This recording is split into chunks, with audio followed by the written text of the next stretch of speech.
Alors après, dans cette physiologie du muscle, il y a aussi des autres formes d'économie. Quand je répète plusieurs fois un mouvement, je vais améliorer ma performance. Parce que, c'est un autre schéma, c'est un peu plus compliqué. C'est celui-là. C'est celui-là, voilà. Il est encore plus petit. Je n'ai pas agrandi dans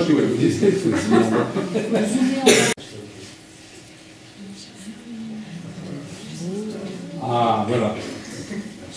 Donc c'est un très bon ouvrage de biomécanique de M. Klein, je vous recommande, c'est dur à lire, mais bon, c'est très instructif quand même. Donc quand on répète ici des sollicitations successives dans le tissu conjonctif, justement, la courbe se déplace, c'est-à-dire qu'on obtient un déplacement équivalent dans les trois situations pour une énergie bien moindre. On améliore notre élasticité efficace, on va dire. Mais en faisant ça, on augmente la pente, c'est-à-dire ce qu'il a appelé ici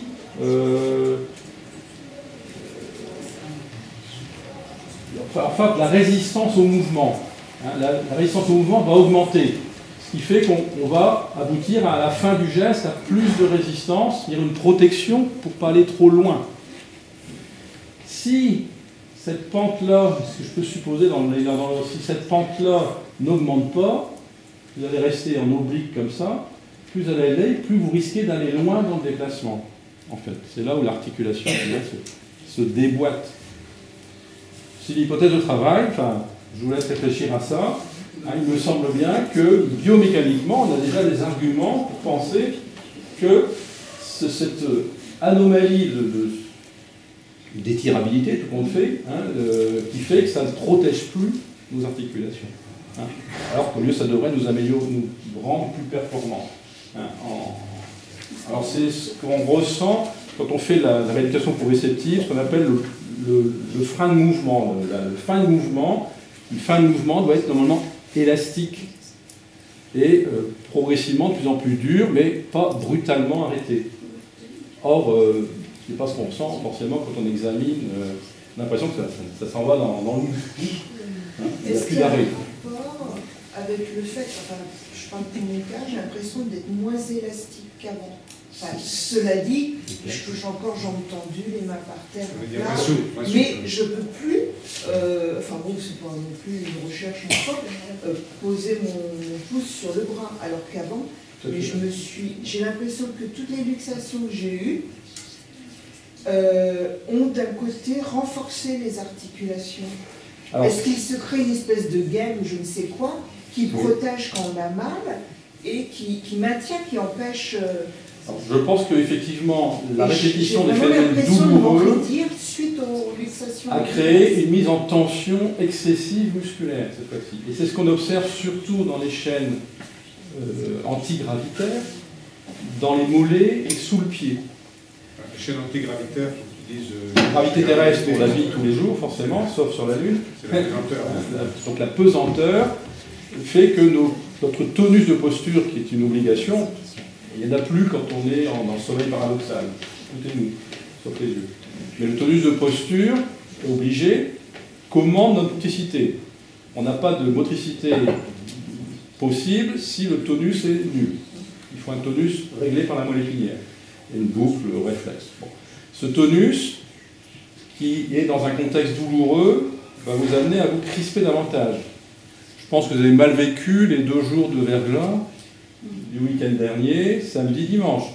J'ai une patiente qui m'a téléphoné lundi en urgence, est-ce que je peux vous voir? J'ai dû passer à l'urgence de Roubaix parce que je ne pouvais plus bouger. Et je lui ai dit, vous êtes sorti faire vos courses? Ah bah oui, forcément. Ouais, c'est le verglas. C'est suffisant. Hein. Le peu de réserve qu'elle avait, elle l'a épuisé tout de suite.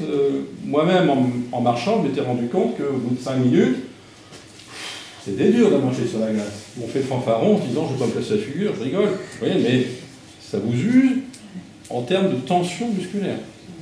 Mais cette tension musculaire, elle reste. Les patients que j'examine allongés sur la table, je les mets en confiance, en principe, ils sont détendus. Eh bien, pas du tout. Quand on palpe les muscles en profondeur, on retrouve les contractures dont ils n'ont pas confiance. Et une fois qu'on a le doigt dessus, oula, ils ont confiance. Là, ça fait très mal. Et ces contractures vont donc, je vous disais, gêner le mouvement. le mouvement dans son, disons, dans sa trace, dans sa direction, pas la balance, agoniste, antagoniste, mais également le mouvement dans sa coordination, je dirais, longitudinale. Tout ça est mal réglé. Résultat, il suffit, j'ai pu observer que en mettant une pression continue, au début ça fait mal, hein, c'est vrai, 1 à 2 minutes, et il n'y a pas de bleu, hein, j'ai jamais... pas trop fort. Une pression continue 1 à 2 minutes, le muscle va se relâcher spontanément, et même à tel point qu'il va se mettre à battre. Pas battre à la fréquence cardiaque. C'est pas le muscle cardiaque qui est derrière ça. C'est le muscle qui lui-même a un rythme, je dirais, pulsatif. À quoi ça sert, je ne sais pas. C'est pas dit en physiologie. Dans nos ouvrages, on n'en parle jamais, on n'en parle pas. Et pourtant, maintenant, ça fait des années que je le fais. Quand on met les doigts sur un muscle contracturé, il ne bat pas. Quand il se relâche, juste en appuyant sur la zone. Voilà. C'est vrai pour les muscles lombaires, c'est vrai pour les muscles périphériques. Les muscles battent. Maintenant, il faut faire la preuve. Et mesurer ça, je n'ai pas d'idée. Pas physiologique. Mais pourtant, il y a un battement. Moi, je considère que la circulation générale qui apporte les nutriments, c'est effectivement le cœur, les vaisseaux. Puis il faut arriver à la gare, vous n'êtes pas chez le boulanger. Il faut y aller avec l'autobus. Hein. Et donc, je pense que ces nutriments, au-delà du capillaire, ont besoin de progresser dans le tissu de soutien. Et je pense que c'est cette pulsation musculaire qui doit faire... Est-ce que la médecine chinoise s'intéresse à ça? C'est au shiatsu et aux pressions qui prennent le fond des différents organes. Voilà, ils ont de bonnes raisons. Ils ont de bonnes raisons. Donc, cette nouvelle, je dirais, notion ici est importante à connaître. Vous souffrez de restrictions parce que vos muscles, au fur et à mesure, se crispent. Et de plus en plus. Donc, il faut lever. La respiration proprioceptive ne peut pas se faire si on est dans un contexte aussi crispé et douloureux. Encore une fois, il faut desserrer les freins à main si on veut avancer. Dernière constatation, Cabot a bien décrit des diagonales, il décrit aussi de façon séparée les diagonales de tête, de cou, de tronc. Cabot est un auteur américain. Hein. C'est en fait un kinésithérapeute, psychothérapeute américain qui a inventé avec... Entre les années 45 et 50, hein, qui a filmé des athlètes olympiques. En copiant les mouvements des sportifs au départ, pour rééduquer les gens paralysés de l'organisation. À l'époque, c'était les polios. Hein. Pour essayer de reproduire le mouvement. Et puis, toi, tu le pratiques beaucoup, tu l'as pratiqué. Je ne pratique que le Cabot, pratiquement. Hein, donc, c'est l'analyse du geste dans ses composantes hélicoïdales, on va dire. Notre cerveau commande non pas des muscles, mais commande des vecteurs direction et vitesse. Notre cortex. C'est-à-dire que pour chaque articulation, j'ai décidé là que c'était par là que j'allais aller. C'était plus ou moins fort. Mais le cerveau n'a pas d'autre représentation que ça. Il n'y a pas une représentation vectorielle articulaire. Et toutes les articulations vont s'enchaîner pour aller où je veux aller. Et à chaque fois, ce sont des vecteurs direction-vitesse. La moelle épinière s'arrange, elle, par somatotopie, c'est-à-dire représentation de chaque segment articulaire, s'arrange pour organiser les agonistes, les antagonistes, les inhibitions. Enfin bref, si je veux aller là, il ne faut pas que je me retienne là. Les muscles qui vont dans un sens, dans un autre. Il ne faut pas que j'aille à U et à DIA en même temps. Or, malheureusement, c'est ce qu'on constate. On va à U et à DIA en même temps. Résultat, on se fatigue. Donc, cette difficulté de geste hélicoïdal, elle est rapportée, dans notre expérience, à une difficulté d'organisation de la colonne vertébrale. Tous nos gestes s'appuient sur la colonne. Bon, ça, c'est pas dans Cabot. Je n'ai pas été jusque-là dans cette description. Enfin, le docteur Mal, ils m'ont pensé. Cabot, K-A-B-A-T. K-A-B-A-T. Et donc, chaque geste va s'appuyer sur la colonne. Si je veux lever mon bras là-haut, je ne vais pas rester penché. Je ne vais pas y arriver. Il faut que je redresse ma colonne. Ce geste-là, qui va d'ici à là, s'appuie spécifiquement sur la 5e lombaire. Par contre, si je veux baisser, si je veux faire ce geste-là, il faut que j'arrondisse ma 3e dorsale. Si je reste raide dans mon dos, je ne vais pas y aller par là. Donc il y a un lien mécanique, on va dire, et neurophysiologique, encore une fois. La geste va se préparer par une adaptation posturale. Se prépare. C'est-à-dire que si je veux mettre mon doigt là, déjà, inconsciemment, mon système nerveux a organisé le placement de mon dos. Si le placement de mon dos est déséquilibrant, j'aurais déjà mis mon pied en arrière pour pouvoir réaliser mon geste. Donc toute cette organisation involontaire, cette fois-ci, posturale va dépendre du placement possible de mes vertèbres. Or, on l'a vu tout à l'heure, les vertèbres se placent grâce à des petites articulations, les zygapophyses. Celui-là, c'est le capandgie. Il y a du capandgie. Il y en a, tu veux que je sorte? Oui, si vous voulez. Ça, c'est pas besoin? Si, on peut même le dire maintenant. Oui, parce qu'après, on change de registre. de support. Le pied, c'est très complexe. Ça supporte des charges qui peuvent aller jusqu'à 12 fois notre poids, si possible sans casser, grâce à un système d'arches qui sert, encore une fois, d'amortisseur de l'énergie cinétique que j'ai pu emmagasiner dans ma force musculaire. Et pour ça, il faut avoir l'élasticité pour faire de l'énergie cinétique. Cette arche agit en fait dans différentes directions. Il y a deux arches connues, une transversale ici et une longitudinale. En fait, c'est un mariage, encore une fois, dans les trois plans de l'espace, de mobilité du pied. S'il y a cette fameuse corde plantaire, l'amortissement ne va pas être génial non plus, puis ça va être douloureux. Les os de la cheville, le tibia, l'astragale et le calcanéum ont des axes qui ne se chevauchent pas, qui ne se rencontrent pas. Donc il y a un couple de torsion qui se fait. Ce couple de torsion est réglé et ajusté par deux muscles essentiels qui sont le jambier postérieur ou tibial postérieur, maintenant, qui passe en deux dents de la cheville, et le long fléchisseur de l'hallux, qui sert également en deux dents, jusqu'au l'hallux étant le gros orteil. Et ces deux muscles, quand on les examine, ils sont pratiquement toujours contractuels. C'est-à-dire que le système, soit sous la plante du pied, soit à la cheville, ne peut pas assurer un amortissement confortable. Et donc, si mon tibier n'est pas, ou mon pied, ça va faire mal. D'où la nécessité de stabiliser, de vaincre ce couple de torsion autrement que par ces muscles. Ou alors, il faut préparer ces muscles. Il faut, encore une fois, se préparer à la marche, petits étirements, ça peut marcher aussi. Moi, je trouve que la digitoponcture marche très bien. À la limite, on pourrait presque le faire soi-même, ça. S'appuyer sur les points qui font mal et puis attendre que ça se passe. 2 minutes, c'est suffisant. Donc voilà pour le système d'amortissement du pied. Mais nos genoux, pareil, quand on descend, on est en excentrique, c'est-à-dire le muscle résiste à un allongement. Voilà. Mais si l'élastique ne tient pas, le muscle il doit réagir, puisque l'élasticité n'est pas amortie. Et donc, effort supplémentaire. Vous n'êtes pas vraiment en excentrique. Élastique. Puis la hanche. Même chose, les grands muscles biarticulaires, le janvier, droit fémoral. Tout ça, ça assure l'amorti élastique. Pas si élastique que ça. La sacroiliaque. Combien de fois vous bloquez les sacroiliaques? La sacroiliaque, c'est des gros ligaments, les ligaments iliotubéral et ischio-sciatique. Et bien, ces gros ligaments, ils ne font pas leur rôle. Qu'est-ce que font les muscles derrière? Les muscles piriformes, en particulier, le pyramidal, le fameux syndrome du pyramidal, vous connaissez tous. Alors, ça peut être plus loin que le pyramidal, l'obturateur interne. Avec d'autres soucis, l'obturateur interne. Il vient du petit bassin, l'obturateur interne. Donc, quand vous avez mal à la fesse, vous pouvez avoir aussi mal où je pense. Et donc, là, c'est autre chose. Et donc, surtout en restant assis longtemps.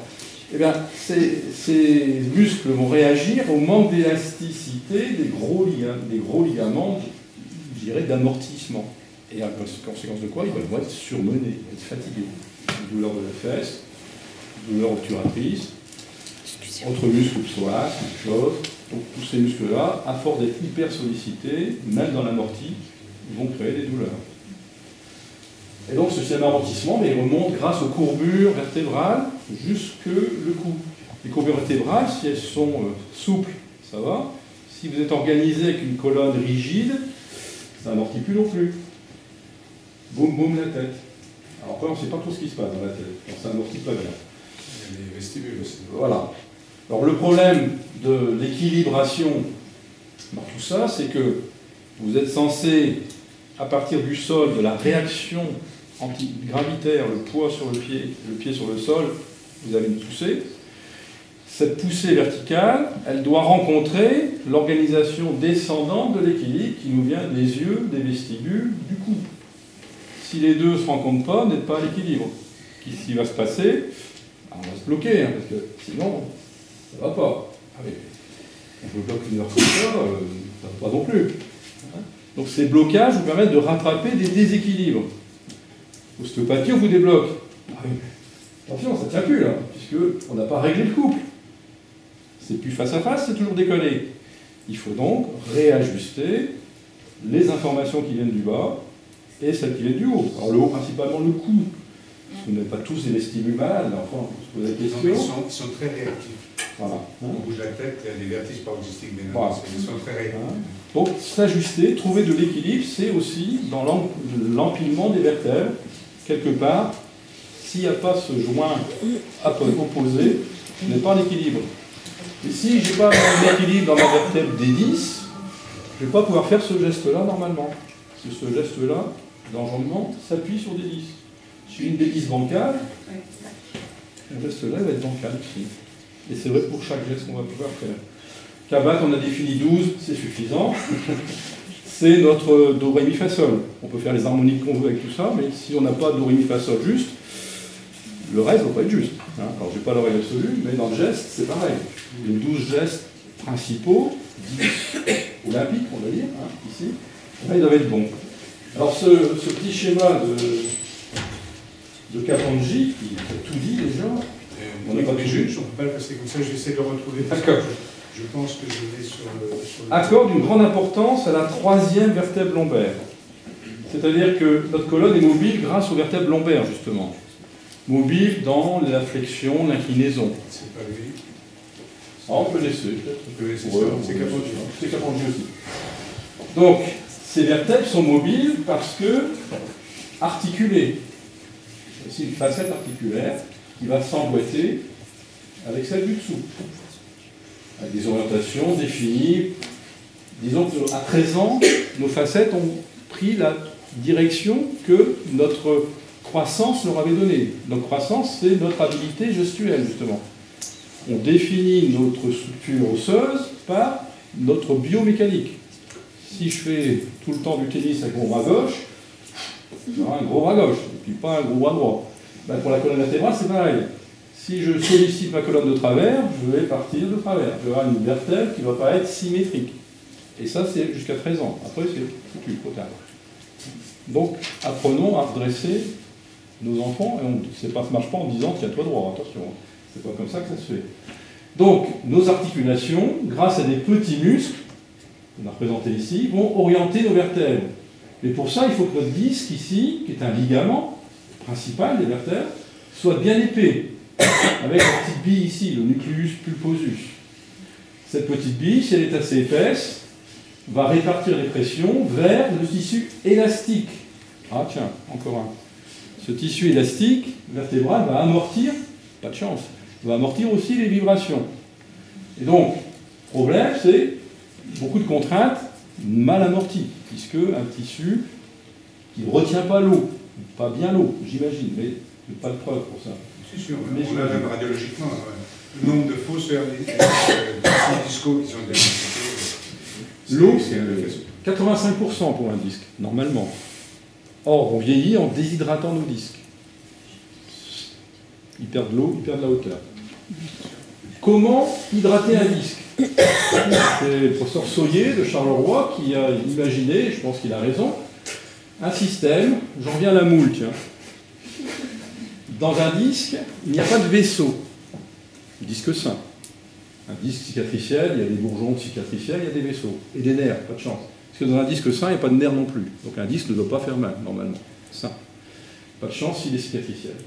Donc ce disque sain, riche en protéines hydrophiles, il ne se remplit d'eau comme l'éponge que si on lâche la pression. Si on laisse la pression sur l'éponge, elle ne va rien absorber. Donc lâchez la pression. Et puis cette eau, il faut la renouveler. Remettez la pression. Et relâchez la pression. Et ce système de la pince ouvrante. Il y a là un bras de levier, un pivot. Vous pincez par les muscles arrière, parce que les muscles sont en arrière en fait, sur la colonne vertébrale.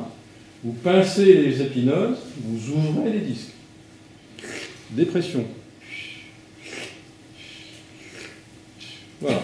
Vous hydratez, comme les moules, vous hydratez votre disque en ayant une bonne fonction articulaire et musculaire. Et si vous avez des muscles crispés parce que vous étiez bloqué, et bien qu'est-ce qui se passe avec le temps? Votre disque, là où vous étiez bloqué, va se déshydrater. Et pour ce qui est de bouger après, sortir du blocage, puisqu'il n'y aura plus de pivot suffisant.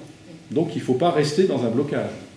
Il faut vite se débloquer, sinon on crée des légas tissulaires, discaux, et ça se voit très bien quand on regarde des radios, même en dorsale, on voit des pincements là où on trouve un blocage clinique